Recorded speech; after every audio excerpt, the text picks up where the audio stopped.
Pré-laboratoire portant sur la relation entre la différence de potentiel et l'intensité du courant en ST-STE de 4e secondaire. Le but: déterminer la relation qui existe entre la différence de potentiel et l'intensité du courant électrique. Vous aurez à formuler une hypothèse. Dans la théorie, on demande les variables et les unités seulement. Dans le protocole, il y a la liste du matériel, le schéma est demandé, les manipulations. Vous aurez à compléter le tableau de résultats 1, un exemple de calcul. À noter que le graphique sera un graphique qui va représenter la différence de potentiel en fonction de l'intensité du courant. Vous aurez à faire l'analyse et la conclusion. Faisons le montage. On branche un fil rouge à la borne positive de la source de courant variable, un fil noir à la borne négative. Pour le voltmètre, un fil noir à la borne négative, un fil rouge à la borne de 15 volts. L'ampèremètre, on lui branche un fil noir à la borne négative. Pour chacun des résistors, on branche un fil rouge et un fil noir.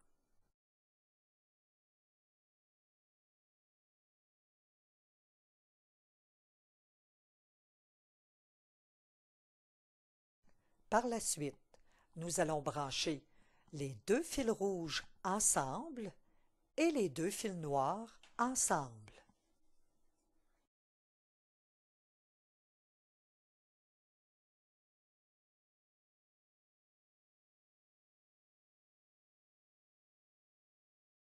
On observe que les deux résistors sont bien branchés en parallèle. Maintenant, relions le fil rouge de la source de courant variable avec les fils rouges et le fil noir avec les fils noirs. Nous branchons le voltmètre aux bornes de la source de courant variable. La différence de potentiel est toujours la même dans un circuit en parallèle. On prend soin de brancher le fil rouge à la borne positive et le fil noir à la borne négative. On branche toujours le voltmètre en parallèle.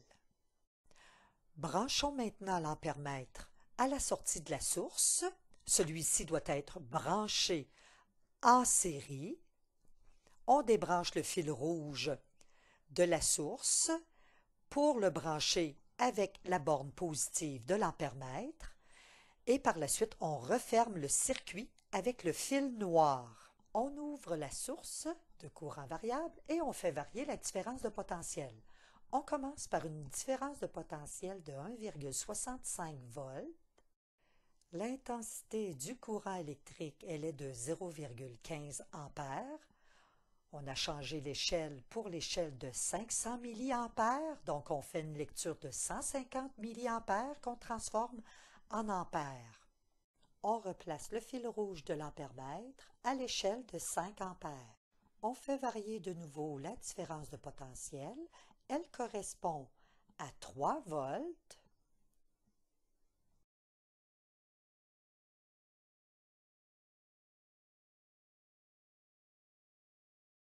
Faisons maintenant la lecture de l'intensité du courant électrique.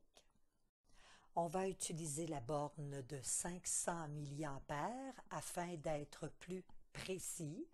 La lecture va se faire mieux, alors elle correspond à 0,295 ampères. Nous avions donc 295 milliampères que nous avons transformés en ampères. On augmente la différence de potentiel. Elle a une valeur de 5,1 volts. Le courant électrique qui correspond à cette différence de potentiel est de 0,45 ampères.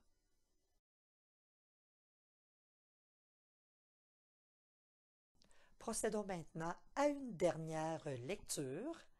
Une différence de potentiel de 6,15 volts et une intensité du courant électrique qui est égale à 0,55 ampères. Vous avez maintenant tous les résultats afin de compléter votre rapport de laboratoire. Tutoriel permettant de faire le graphique de la différence de potentiel en fonction de l'intensité du courant. Alors, on ouvre Excel, on sélectionne Nouveau classeur, nous avons des colonnes. Dans la colonne de gauche, nous allons mettre les valeurs de l'intensité du courant électrique. En fait, ce sont les valeurs du X dans un graphique de la variable qui est indépendante. Nous avons 0 ampère, ensuite 0,15, 0, c'est important de mettre des virgules et non des points. Ensuite 0,45 et 0,55. Pour la différence de potentiel, le Y, c'est la colonne de droite. Alors, pour 0 ampère, nous avons 0 volts. Ensuite, 1,65, 3.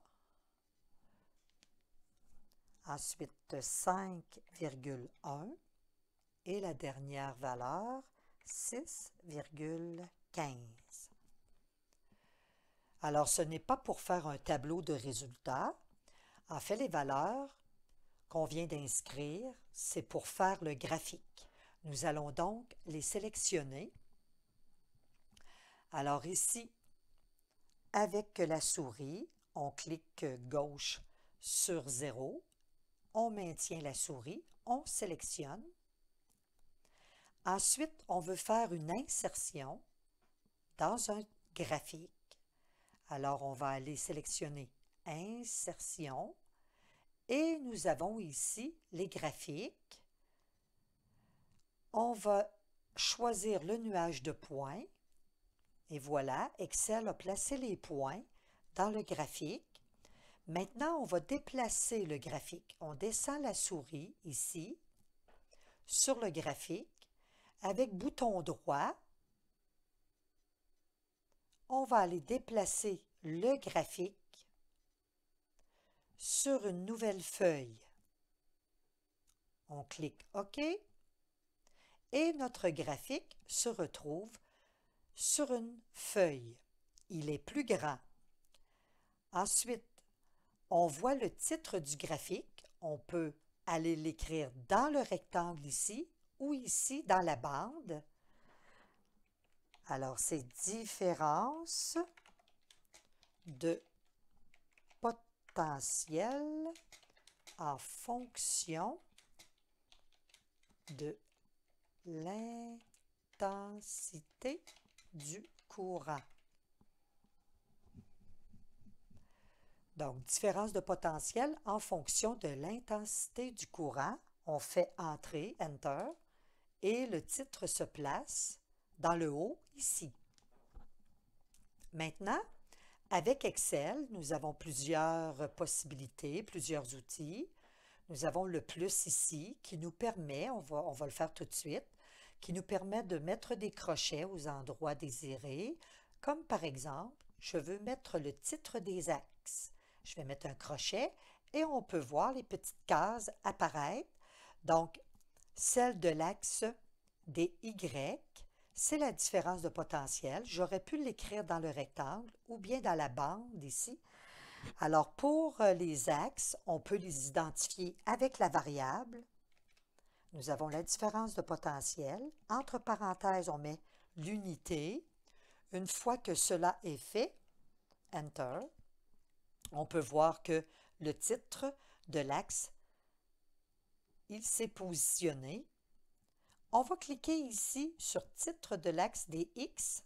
Même chose, on va l'écrire dans la bande ici ou dans le rectangle. Alors, c'est l'intensité du courant en ampères. On fait Enter et voilà, on retrouve le titre. Maintenant, qu'est-ce que nous avons comme autre outil? Avec le plus, allons voir. Nous avons le quadrillage. Donc, Excel, ici, a mis des valeurs sur l'axe des Y, l'axe principal. On peut voir ici qu'il y a des valeurs. On va sortir à l'extérieur les petits repères pour l'axe principal. Ici, on a l'axe principal, mais en X, même chose. On va sortir les petits repères à l'extérieur. Et Excel va nous donner le quadrillage. On peut, donc avec, pour chacun des axes, donc horizontal majeur principal, vertical majeur principal, on va faire un crochet pour horizontal mineur principal.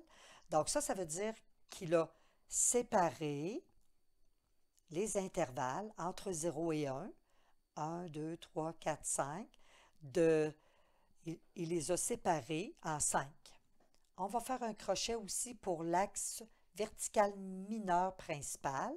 On peut voir ici ce que Excel a fait. Donc ça, c'est mineur. Alors les petits repères vont être à l'intérieur et non à l'extérieur, alors qu'au niveau principal, on va les retrouver à l'extérieur. Maintenant, pour avoir des fonctions, donc on peut avoir au niveau du quadrillage, par exemple, on peut avoir autre option. Donc on clique, on voit apparaître des outils à notre droite et on va aller mettre nos lignes du quadrillage en noir.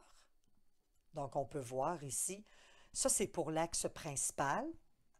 Maintenant, on va aller dans nos outils ici pour faire la même chose avec le quadrillage principal mais axe horizontal. On va aller mettre une couleur noire. Maintenant, on revient ici. Pour le quadrillage secondaire, on va mettre aussi la couleur noire. Et pour le quadrillage secondaire mais vertical, on va mettre aussi la couleur noire.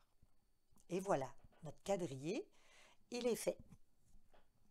Maintenant, on va aller orienter nos axes. On va aller cliquer gauche sur l'axe. On voit un rectangle apparaître. Il y a nos outils à côté, à droite. Alors, il faut orienter l'axe avec type de flèche finale. Je prends celle-ci. Vous avez du choix. Et pour la grosseur, on va la mettre au maximum. Et pour la couleur, on va la mettre noire. Donc, on peut voir que l'axe, il est orienté. On vient cliquer gauche sur l'axe de l'intensité du courant. On peut voir un rectangle qui est apparu. On va l'orienter avec la grosseur de la flèche qui est la plus grande. Et nous allons mettre l'axe en noir. Maintenant, les petits repères. Alors, pour les deux axes, on va aller ici dans les bandes, option d'axe. Alors, graduation. Le type principal, on veut mettre des petits repères à l'extérieur. Regardez. Oups. Donc, regardez, vous avez à l'extérieur. Oh, je ne l'ai pas sélectionné, ce ne sera pas long. Donc, on va les mettre à l'extérieur et on les voit apparaître. Donc, il faut sélectionner son axe avant tout.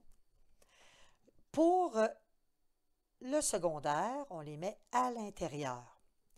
Je viens sélectionner l'axe des X et je vais faire la même chose.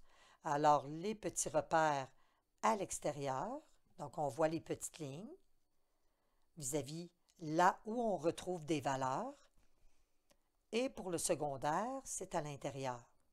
En fait, on ne les voit pas parce que nous avons le quadrillé. C'est presque terminé. Il reste à avoir la courbe de tendance. On peut venir ici au niveau du plus. La courbe de tendance, par défaut, Excel fait une droite moyenne qui passe dans le nuage de points. Alors, ce qu'on va faire, on va aller chercher des options, donc autre option, associée à la courbe de tendance. Nous allons définir l'interception parce que nous avions le couple 0, 0 et on peut voir qu'Excel n'a pas fait passer la droite moyenne par 0, 0 exactement. Donc, on va aller définir l'interception avec un crochet. Et là, on peut voir que Excel a fait passer ici la droite correctement par le point 0, 0. Par contre, celle qui est à côté, on va cliquer gauche sur cette ligne en pointillé et on va faire supprimer. Oups. On va supprimer la bonne. Donc, on clique un instant. Donc, c'est juste une question de souris. On va l'avoir. On ne lâche pas. Bon, on l'a. Alors, on l'a fait disparaître et on peut voir que celle avec l'interception 0, elle est là. Maintenant, on va aller chercher au niveau de notre droite des options afin de mettre la couleur noire, mettre une ligne pleine. Alors, je la sélectionne avec le bouton gauche de la souris et je m'en vais dans le pot de peinture ici. Je vais aller mettre la couleur noire. Par la suite, une ligne pleine et voilà. Ça va vous permettre de faire des lectures directement sur la droite pour deux couples afin de calculer la pente. Elle va correspondre à la résistance équivalente. Vous pouvez prendre le point 0 ampère 0 volt et par la suite, vous suivez votre droite afin de prendre un point qui arrive juste, comme celui-ci par exemple. Donc, il est facile de le lire avec le quadrillé. Ça termine le tutoriel pour la confection d'un graphique.